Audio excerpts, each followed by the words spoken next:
안녕하세요. 책나들입니다. 오늘은 이창경 작가의 단편소설 시간이 지나간 자리인데요. 이 작품은 제84회 한국소설 신인상 당선작입니다. 여자들 모임 참 많지요. 남자도 그렇지만 특히 여자와 모임은 떼놓을 수 없을 정도로 불가분의 관계라 해도 과언이 아닌데요. 만나면서도 서로의 마음을 잘 모르는 경우도 있지요. 이 작품에서는 어떤 대화들이 오가는지 관망하는 재미가 있습니다. 자, 그럼 내밀한 이야기 속으로 들어가 보겠습니다.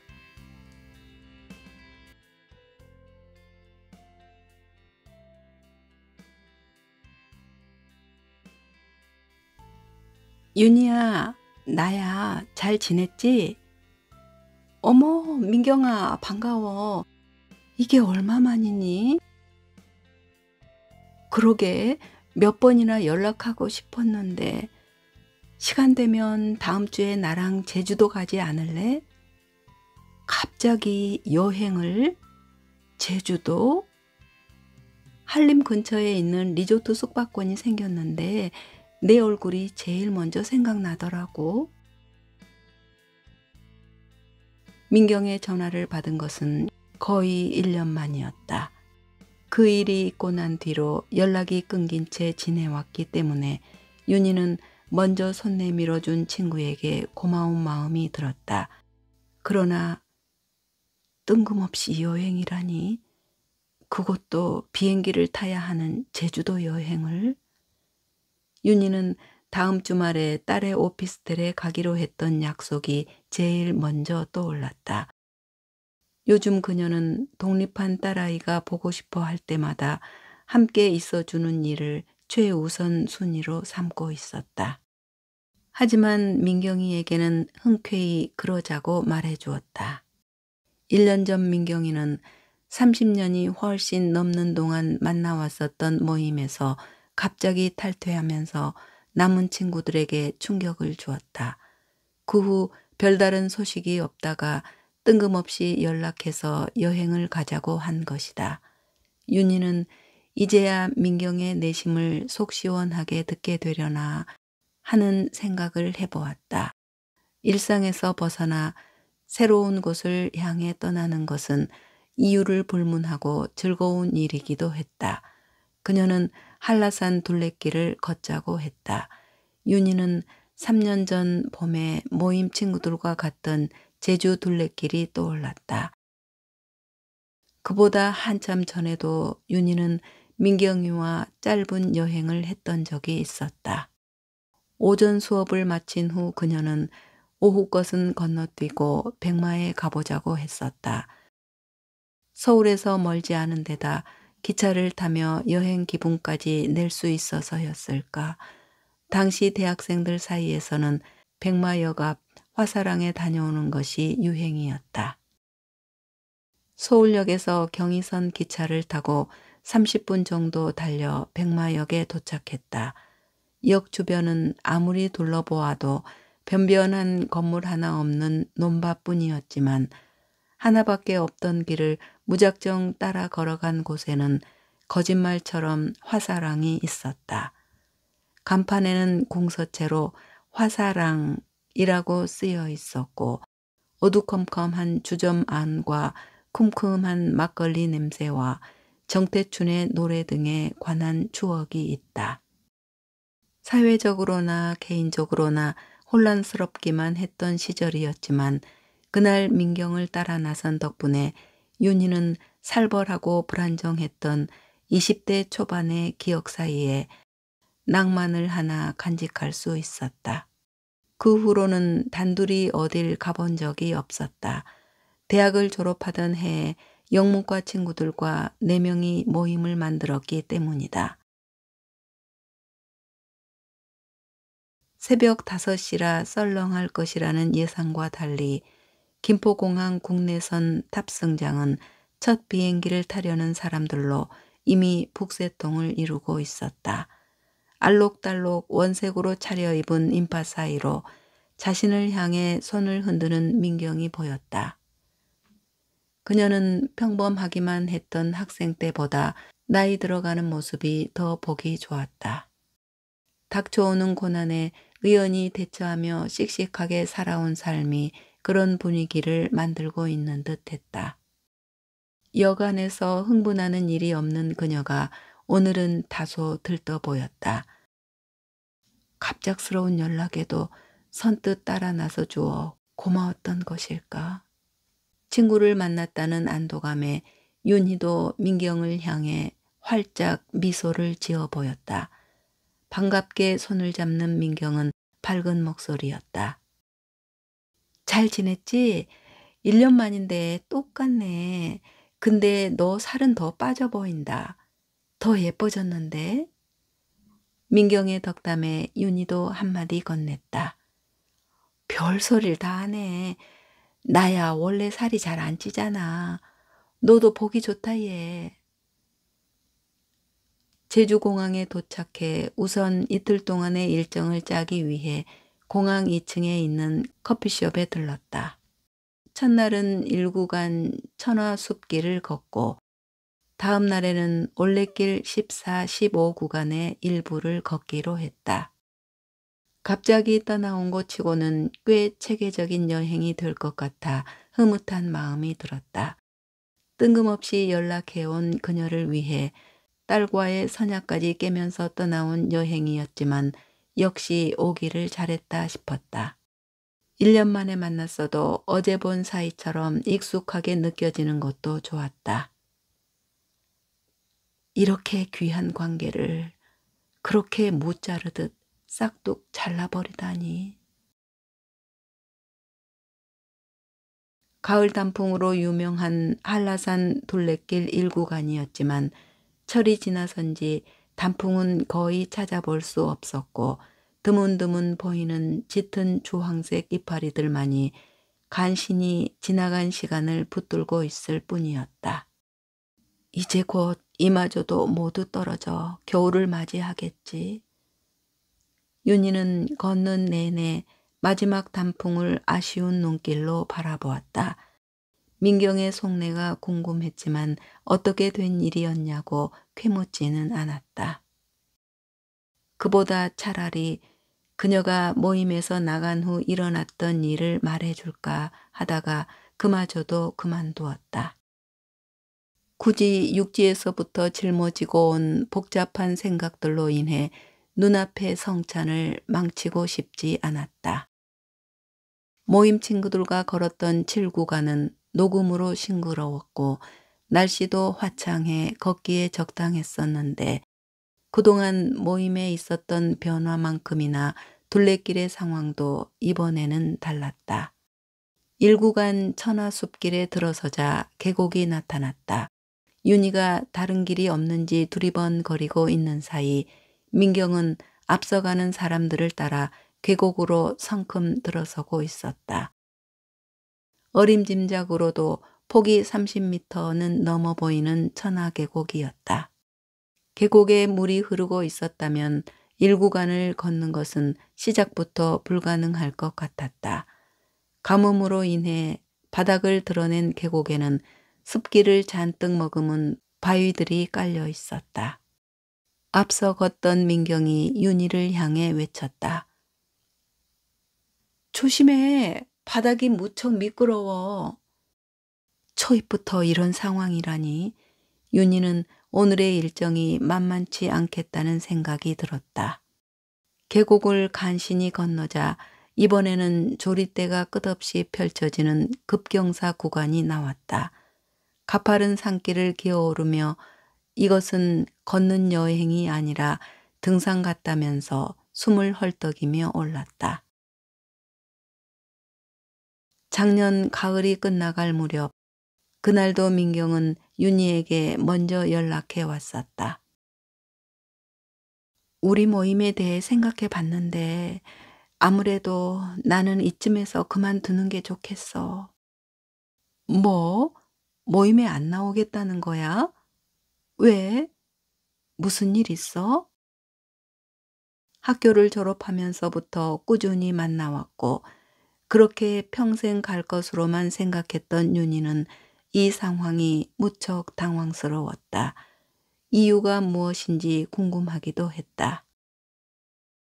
언제부턴가 그 모임에 나갈 때마다 마음이 불편했었어. 어머, 그랬었구나. 그러면 꽤 오래된 거네? 글쎄, 그러고 보니 한 5년 됐나? 어쩌니? 내가 그렇게 긴 시간 동안 고민했는데 나는 그것도 모르고 있었다니. 내가 너무 무심했네. 학원생들이 많아져서 바쁘다는 말에 지연이가 너는 늘 바쁜 척만 한다고 하더라고. 나는 그런 뜻에서 한 말이 아니었는데. 아, 그랬었구나. 지연이가 툭툭 던지는 식으로 말할 때가 있긴 해. 나는 시간이 너희들보다 자유롭지 못하다는 뜻에서 한 말이었는데 걔는 어떤 생각을 했을까? 그리고 수업 마무리하고 가느라 약속했던 시간에 몇 번 늦었던 적이 있었는데 대뜸 앞으로는 늦는 사람이 커피 사라고 하더라. 커피값이 아까워서가 아니라. 민경이 말을 마치기도 전에 윤희가 끼어들었다. 아, 그날 일은 나도 기억나. 약속한 시간에 늦을 것 같으면 늦는다고 미리 말해주면 좋았을 텐데. 너는 매번 연락도 없이 늦게 왔었어. 그래서 참다 못해 지연이가 한마디 했던 것으로 기억하는데 그 시간엔 내가 일하는 걸 뻔히 알면서 매번 평일 대낮에 약속을 잡았었잖아. 그래 놓고 또 늦었다고 그런 식으로 말해서 순간 깜짝 놀랐고 속도 좀 상했어. 그랬었구나. 우리는 내 상황을 잘 몰랐으니까. 그 시간은 힘들다고 미리 말해 주었더라면 좋았을걸. 아니, 나도 처음에 몇 번은 그 시간이 어렵다고 말했었어. 나중에는 시간 정할 때마다 번번이 내 입장만 내세울 수도 없어서 어떻게든 맞춰볼 생각이었고, 뭔가 서로 오해가 있었던 것 같네. 그래, 이유야 어떻든 내 잘못이었지. 내가 시간을 못 맞췄던 거니까. 암튼 그때부터였던 것 같다. 이 친구들과 계속 만나려면 말조심도 해야 하고 내 상황과 상관없이 늦어서도 안 되겠구나 하고 느꼈던 게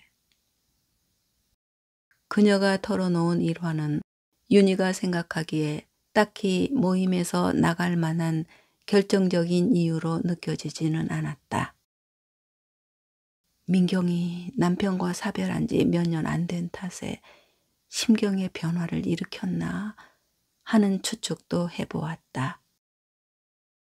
남편이 갑자기 죽고 혼자 남는다는 것이 얼마나 큰 충격이고 비통한 일일지 윤희는 감히 짐작하기도 어려웠다.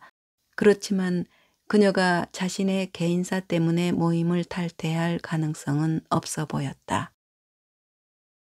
그런 식으로 경솔한 결정을 내리지 않는다는 것쯤은 익히 알고 있었다. 그렇다면 대체 무엇 때문이었을까? 제주 애월읍은 오후 2시경 비 예보가 있었지만 강우량도 적었고 예보가 틀릴 때도 있어서 대수롭지 않게 넘겼다. 그러나 정확히 그 시간쯤 되자 빗방울이 떨어지기 시작했다. 처음에는 보슬비라 오히려 분위기 있고 좋다고 생각하며 걸었다. 그러나 점점 빗줄기가 굵어지자 민경은 가벼운 우비를 입었고 윤희는 우산을 꺼냈다. 거친 돌이 깔린 길을 줄곧 조심조심 걸었고 가끔 흙길이라 걷기 쉬운 구간에는 물이 고여 있어서 신발이 진흙에 빠지지 않도록 신경을 곤두세워야 했는데 급기야 비까지 내리니 갈수록 태산이었다. 하늘은 점점 어두워지는 데다 한참을 걸었는데도 길에는 지나는 사람 하나 없었다. 아마 이런 분위기에서는 누군가를 만나도 반갑기보다 두려운 마음이 먼저 들 것 같았다. 그것이 남자라면 더욱. 눈앞의 돌발 상황에 잡다한 상념은 사라지고 어떻게든 안전하게 이곳을 빠져나가야 한다는 위기감이 엄습했다. 6킬로를 오로지 걷는 데만 집중하여 막상 주변은 감상할 여유가 없는 고난의 행군이었다. 가을비가 우중충하게 내리는 한라산은 딱히 시선을 잡아끄는 구석도 없었다. 힘든 상황이 계속되자 괜히 왔나 하는 생각이 슬그머니 들었다. 밤늦도록 딸과 수다 떨며 행복해하는 장면이 스쳐가기도 했다. 주말에 영화 보고 초밥집도 가기로 했었는데. 둘은 빗속을 3시간 가까이 말없이 걸었다. 침묵하며 걷는 동안 친구들과 왔던 제주의 봄이 다시 떠올랐다. 한라산은 새로 찾아온 봄을 환영하듯 연두색 물결로 웅장했었고 서귀포 앞바다에 피어있던 이국적인 꽃들은 축제라도 열린 듯 황홀했었다. 그때까지만 해도 친구들 사이에는 어떤 갈등도 없었다. 적어도 표면적으로는 그랬다. 대학을 졸업하면서 영문과 국문과 친구들이 만든 모임이었지만 미수와 지연이는 같은 동네 출신이라 더욱 각별했다. 미수는 매사 호기심이 많고 자기 주장도 강했다. 지연은 미수의 고집스러운 성격을 가끔 타박하면서도 그러려니 맞춰주었다. 키도 크고 날씬한 데다 얼굴도 예뻤지만 지연은 늘 미수의 당찬 성격을 부러워하는 듯했다. 미수가 하는 말은 자신도 그렇게 생각했던 것처럼 대부분 따라주곤 했다. 미수와 지현은 여행을 좋아했다. 50줄에 들어서자 아이들이 독립해 나가고 집에는 부부 둘만 남게 되면서부터 그녀들은 더욱 밖으로 나갈 궁리를 하는 것 같았다. 예, 여행은 늙고 다리 힘 풀리면 가고 싶어도 못 가. 다닐 수 있을 때 최대한 많이 다녀야 해.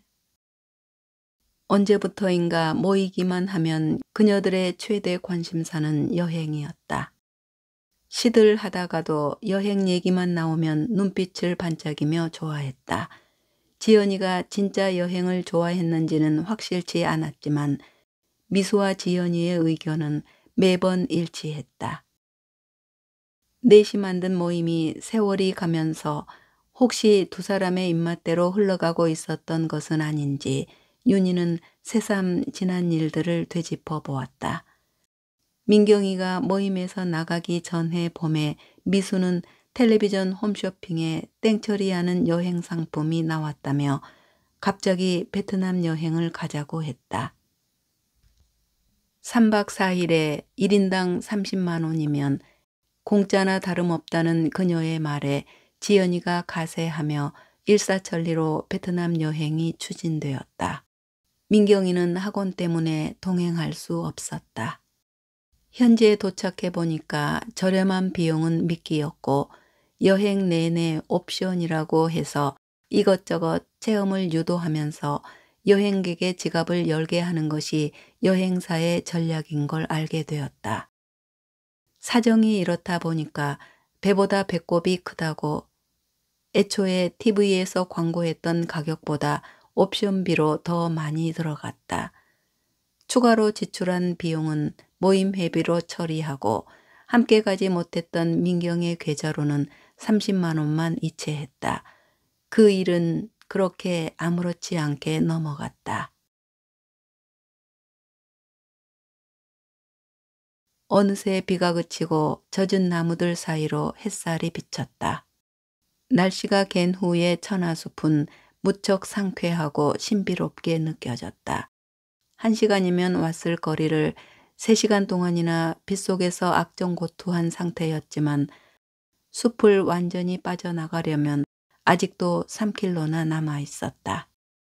긴장한 탓인지 배고픈 것도 못 느꼈으나 시간은 오후 2시가 넘어가고 있었다.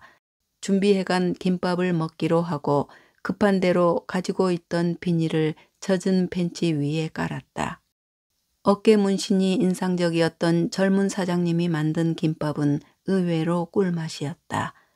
고요했던 숲속에 그녀들의 웃음소리가 퍼져나갔다.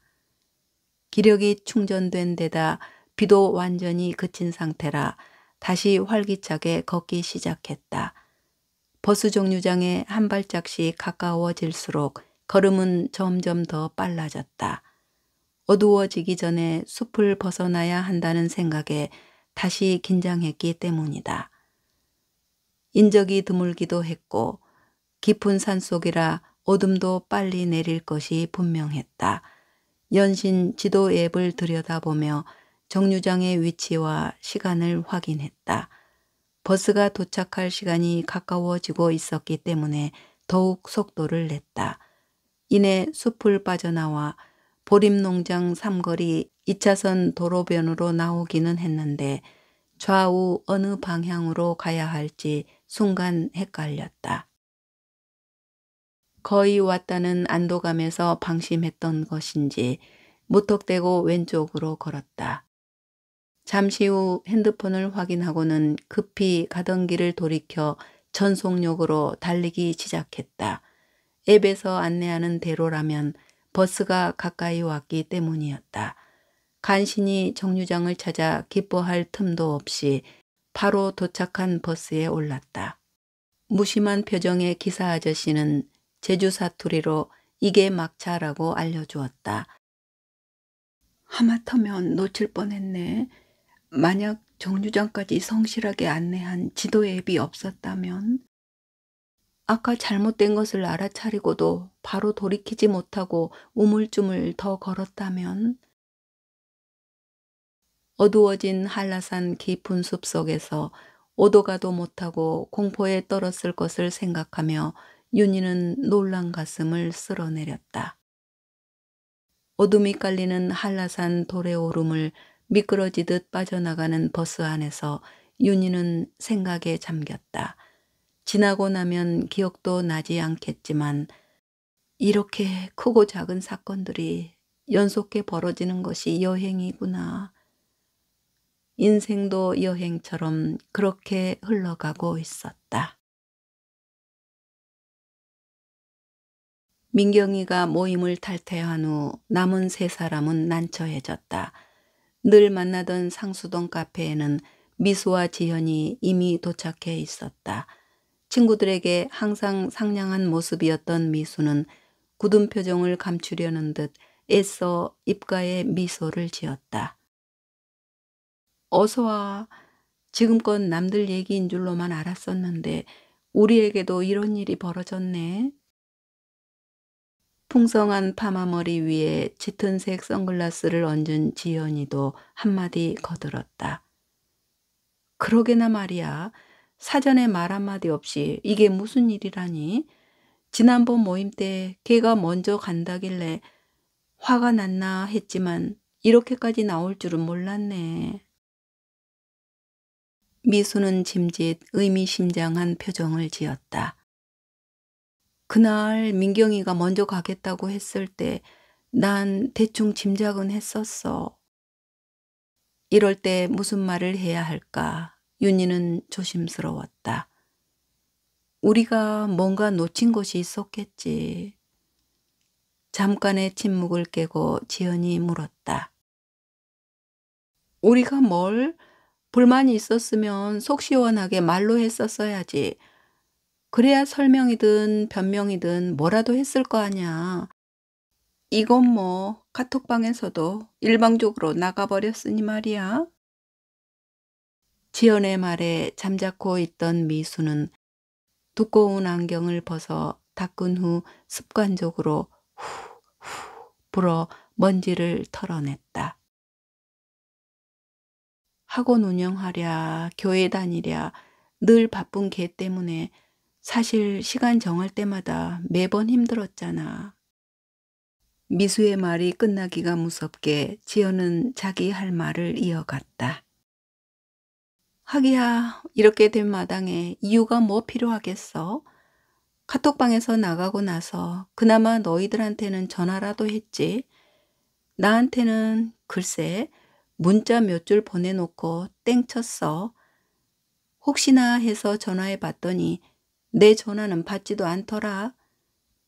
걔 그렇게 안 받는데 이제 보니까 너무 예의가 없는 거 아니야? 지연의 날선 목소리에 미수는 안경 너머로 윤희를 힐끗 바라보았다. 어차피 이렇게 된 거 차라리 잘 된 일이라고 생각하자. 앞으로는 좀 길게 멀리 가는 여행도 계획해 보자고. 지연은 아직 궁금한 게 많은 표정이었다. 그런데 걔는 우리가 그렇게까지 보기 싫었다니? 그 오랜 시간을 싹 다 포기할 만큼 걔 눈에는 우리가 구제불능으로 보였을까? 지연의 말에 미수는 미간을 찌푸리며 그녀의 팔을 살짝 잡아당겼다. 그건 그렇고 얘들아, 회비를 좀 더 모아서 내후년쯤 북유럽 가는 거 어때? 유명한 곳은 거의 다 갔었는데 거기는 아직 못 가봤거든. 지연이가 만족스러운 듯 웃었다. 그래, 나도 찬성이야. 솔직히 이제야 말이지만 걔가 시간관념이 좀 없었잖아. 걔가 어디 여행 일정만 못 맞췄니? 모임에도 매번 늦었었지. 참다 못해 내가 그랬잖아. 늦은 사람이 커피 사라고. 아마 너희들도 기억날걸? 기다렸다는 듯 윤희가 한마디 했다. 그래, 나도 그날 기억나. 이제 와서 생각해 보니까 민경이는 늘 학원에 매여 있고 우리는 모두 시간이 자유로운 편이었는데 아무도 그런 거 신경 안 썼던 것 같아. 주로 약속 시간을 평일 낮으로 했었으니까 말이야.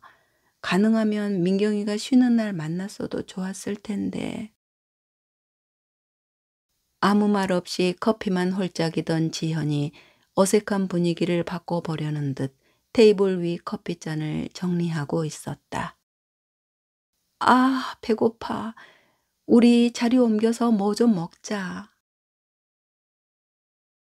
자동차로 이동했다면 30분이면 도착했을 거리였지만 제주의 서쪽을 거의 훑다시피 하는 만원 버스를 타고 2시간 가까이 시달리고 나니까 피곤이 몰려왔다. 건너편 좌석에 기대 앉은 민경의 눈도 퀭해 보였다. 윤희는 이내 불편해지려는 마음을 돌려세웠다. 사서 고생하는 이런 색다른 여행의 기회가 앞으로 몇 번이나 더 있겠어. 이튿날은 최종 목적지를 한담 해변으로 정하고 숙소에서 일찌감치 출발하였다. 협재 해수욕장을 지나 한림 해안가를 걷다가 민경이 갑자기 바닷물에 들어가 보자고 했다.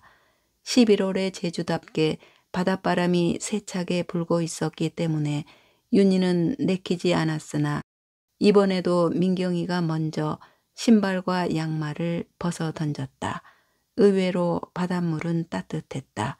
파도를 피해 다니며 큰 소리로 웃고 떠들었지만 쉴 새 없이 철썩이는 파도 소리에 그녀들의 웃음소리는 바다 저편으로 파묻히고 있었다.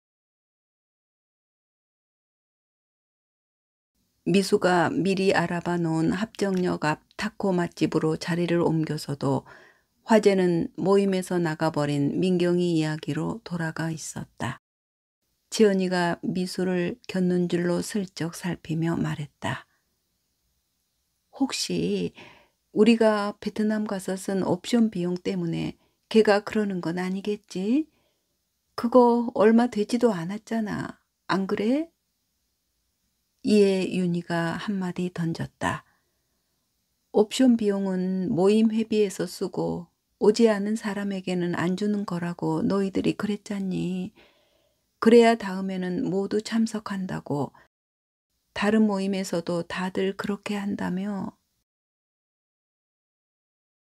지연은 순간 당황한 표정이었다. 맞아. 다른 모임에서도 항상 그렇게 했었어. 미수도 한마디 거들었다. 그래서 돌아오는 비행기에서 민경이 준다고 입생로랑 립스틱도 샀었지 아마? 아니, 나는 베트남에서도 너희들 말이 맞나 싶긴 했었어. 시간 맞는 사람끼리 갑자기 떠났고 사전에 민경이랑 어떤 얘기도 한 적 없었잖아. 너희들이 그렇다니까 난 그저 그런가 하며 그냥 넘어갔었던 것뿐이야.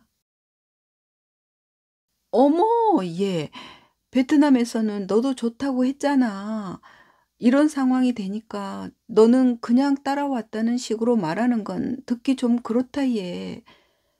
그리고 걔도 그래. 불만이 있으면 말로 해서 풀면 될 일이지. 여태 가만히 있다가 이렇게 나오는 게 말이 되니? 윤희는 민경이와 나눴던 통화 내용이 떠올랐다. 나도 생각이 짧았지만 우리 중 누구도 여행에 오지 못한 친구를 배려한 사람이 없었어. 계속 이런 식이라면 자기는 이쯤에서 빠져도 상관없겠다고 판단했을지도 모를 일이지. 지연의 목소리가 점점 커지고 있었다. 그러니까 내 말은 이렇게 된 게 다 우리 탓이다. 그런 말이 아니라 늦었지만 지금이라도 한 번쯤 생각해 보자는 거야. 오래된 친구라면서 우리가 서로에 대해 얼마나 관심을 가졌었는지, 배려가 필요했던 건 아닌지. 미수가 끼어들었다. 친구들끼리 만나는데 한 사람만을 배려하는 것도 정상은 아니지 않나? 우리가 민경이보다 시간이 자유롭다고 해서 늘 배려해야 한다면 누구는 늘 받기만 하고 나머지 사람들은 주기만 해야 해? 친구 사이에 그런 일은 이상하지 않아? 그렇게 따지면 서로를 배려하지 않는 것은 민경이나 우리나 피장파장이지. 늘 바쁘다고 했지만 민경이는 제가 욕심껏 벌어놓은 일 때문에 바빴던 거잖아. 미수의 말에 지연이 생각났다는 듯. 그래, 나도 일 끝내고 올 때는 엄청 피곤한 상태일 때가 많았어. 그런데 걔는 연락도 없이 매번 늦었고 남의 시간도 소중하다는 것을 알아야지. 지연의 말에 윤희도 가만히 있지 않았다. 사실 지연이가 일하면서부터는 만나는 날짜를 정할 때 그 시간은 매번 피해 주었잖니. 지연이 일정은 몇 달 전부터 확인하고 빼주었지만 민경이는 자기가 학원을 운영하니까 자유로울 거라고만 생각했지. 지연은 난처한 표정을 지었다. 나는 미리미리 내 일정을 말했던 것뿐이야. 그러면 걔도 자기 일정을 먼저 말하지 그랬다니? 윤희는 민경이도 없는 자리에서 이런 대화를 계속해야 하나 망설여졌지만 내친 걸음이었다. 일하다 말고 시간 내서 나왔는데 늦은 사람이 커피 사라고까지 했으니 민경이도 속이 상했던 것 같더라. 지연이 얼굴을 붉히며 들릴 듯 말 듯한 소리로 중얼거렸다. 그게 언제적 얘긴데 그래? 그리고 그때 나는 농담했던 건데 걔가 하도 자주 늦길래 그때쯤이었나 봐. 민경이가 우리 모임을 부담스럽게 느끼기 시작했던 게. 듣고 있던 미수가 끼어들었다. 민경이도 참 대단하다. 그랬으면서 이제껏 우리 앞에서는 아무렇지 않은 척 행동한 거였구나. 지연이의 목소리에 다시 힘이 들어갔다. 꽁하니 말 한마디 없다가 이렇게 사람 뒤통수 치는 것을 보면 한길 사람 속은 모른다는 옛말이 하나도 안 틀려. 미수가 지연이를 제지하며 그렇다고 우리에게 책임을 떠넘기려는 너의 태도도 사실 의외다. 베트남에서는 아무 말 안 하고 있다가 이제 와서 그렇게 말한다고 뭐가 달라지나? 평소에 미수답지 않은 공격적인 말투 때문이었는지 핏기 없는 윤희의 얼굴이 더욱 창백해 보였다. 서울행 비행기 시간이 밤 9시이기는 했지만 한림 바닷가에서 오래 지체할 수는 없었다. 한담 해변에 도착하면 공항으로 이동하기 전에 애월읍 카페 거리에도 잠깐 들르기로 했었기 때문이다. 목적지를 향하여 다시 걷기 시작했다. 한림읍을 지나다가 우연히 작은 갤러리를 발견했다. 기웃거리는 그녀들을 향해 안에서 들어오라고 했다. 그림을 배우는 사람들의 작품을 전시해 놓은 작은 미술관이었다. 오래된 집 두 채를 개조해 왼쪽은 전시 공간으로 오른쪽은 카페로 사용하고 있었다. 아마추어들의 작품이었지만 허투루 지나치기에는 그림을 완성하기 위해 들였을 그들의 시간과 노력이 느껴졌다. 이어 발걸음은 자연스레 나지막한 찻집으로 이어졌다. 주인이 직접 만들었다는 따뜻한 국화차 한 잔에 그때까지 촘촘히 시간을 계산하던 마음이 스르르 녹는 듯 했다.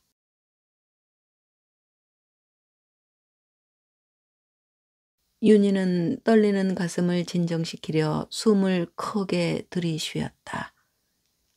미수야, 내 말에 기분 나빴다면 미안해. 사실 베트남에서 우리끼리 회비를 100만 원도 넘게 썼었잖아. 그리고 민경이한테는 비밀로 했고 누가 봐도 우리 실수였다는 생각이 들어서. 지연이 윤희의 말을 제지하며 야, 비밀은 무슨 비밀? 어쩌다 보니 그냥 얘기를 못한 것뿐이지. 걔가 우리한테 물어봤다면 얘기를 안 했겠어? 12번도 해줬겠지. 안 그래? 하며 미수를 바라보는 눈동자가 흔들렸다. 상기된 표정으로 윤희가 말했다. 이유야 뭐가 되었든 우리 중 누구도 민경이한테는 끝까지 얘기하지 않았잖아. 마지막에 회비 정산해 주면서 알려줄 수도 있었지만. 윤희를 외면하며 미수가 의외라는 표정을 지었다. 우리가 그랬었나? 나는 너희들 중에 누군가는 말했을 거라고만 생각했는데. 윤희는 흘러내린 앞머리를 천천히 쓸어 올리며 기억을 떠올리려는 듯 잠시 눈을 감았다. 지난번에도 우리는 만나서 헤어질 때까지 해외여행 얘기만 했었어. 송년 모임이었고 3개월 만이었으니까 다른 얘기할 것도 많았을 만한데 오로지 여행 장소와 시간을 놓고 거의 4시간을 허비했었잖아. 누군가 장소를 추천하면 다른 사람이 거기는 가봤던 곳이라 안 된다 하고 그래서 다시 찾은 곳은 또 다른 사람이 다녀온 곳이어서 안 되고 가본 곳을 다시 가볼 수도 있었을 텐데 우리 중에 먼저 양보하고 맞추려 했던 사람은 아무도 없었어. 내 것을 빼앗기지 않으려고 싸우는 어린애들처럼 한 발짝도 물러서지 않았지. 헤어질 즈음에는 싸운 사람들처럼 분위기가 냉랭했던 기억이 난다.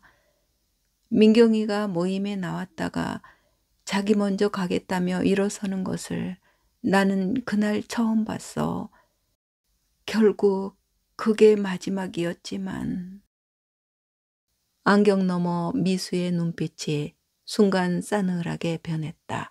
그러나 애써 입가에 미소를 지으며 그날 분위기가 과열됐던 것도 사실이지만 나는 속으로 우리 친구들이 하나같이 개성이 넘친다고만 생각했지.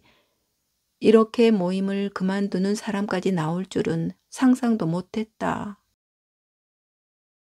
미수를 바라보는 윤희의 표정이 복잡해 보였다.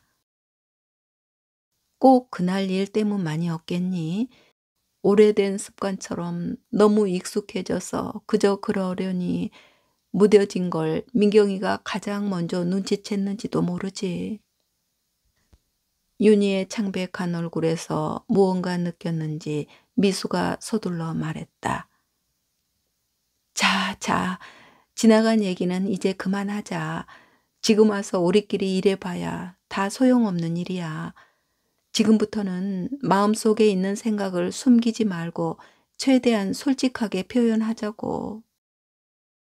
어떻게든 마무리하고 싶은 미수와 달리 지연은 아직 할 말이 남아있는 듯했다. 이 말은 진짜 안 하려고 했는데 우리 애들은 결혼 꿈도 안 꾸는데 걔는 딸이 시집가서 손주도 받고 차라리 우리 앞에서 손주 자랑이라도 하던가. 아마 걔는 바늘로 찔러도 피 한 방울 안 나올 거야. 미수와 윤희는 잠자코 듣고만 있었다. 지연은 참았던 말을 다 쏟아낼 기세였다. 그리고 걔네 시댁이 부자라면서 그 나이까지 악착같이 일을 해야 한다니? 여행도 못 다니면서까지 말이야. 미수가 정색하며 말했다. 시댁에 돈이 있다고 해봤자 지방에 있는 땅 얼마나 한다고. 지연아, 이제 진짜 민경이 얘기 좀 그만해. 그제야 지연이도 맞장구를 쳤다. 아, 그래. 이제 걔 얘기는 그만하고 북유럽 가려면 얼마를 더 모아야 한댔지? 이때 윤희가 작정한 듯 입을 열었다. 오랜만에 만나서 여행 얘기만 하다 갈 거라면 굳이 시간 내서 만날 이유가 있을까? 필요할 때 한 번씩 여행이나 함께 다녀오면 될 일이지.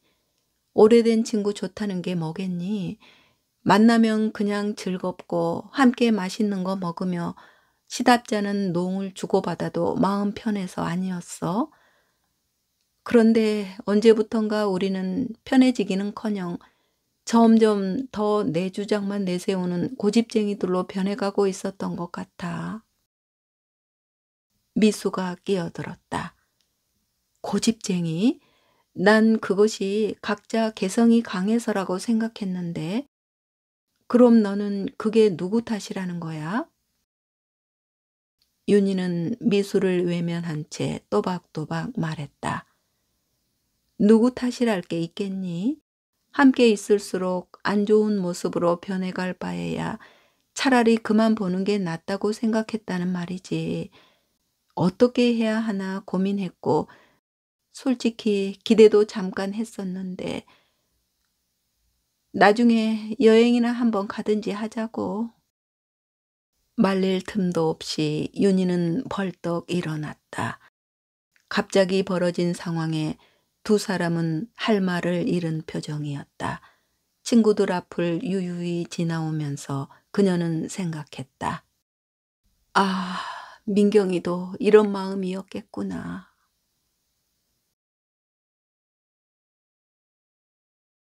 찻집을 나와 한림읍의 좁은 골목길을 다시 걸었다. 집마다 현무암을 나지막하게 쌓아놓은 울타리가 정겨워 보였다.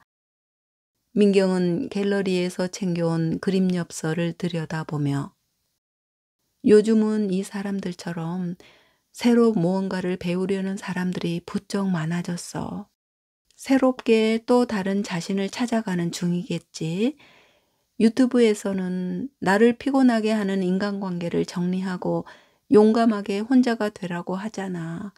모임을 나오면서 나 역시 그런 풍조에 편승하는 건 아닌가 하는 생각을 잠깐 했었어. 윤희는 문득 마음이 무거워졌다. 모두가 이렇게 자기만을 위해 살다가는 결국 다들 혼자가 되겠구나.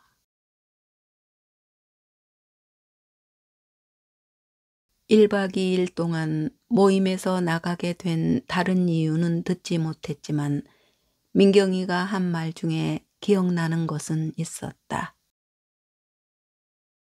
살아있는 것은 모두 변해가기 마련인데 정작 우리가 변한 것은 몰랐었나 봐.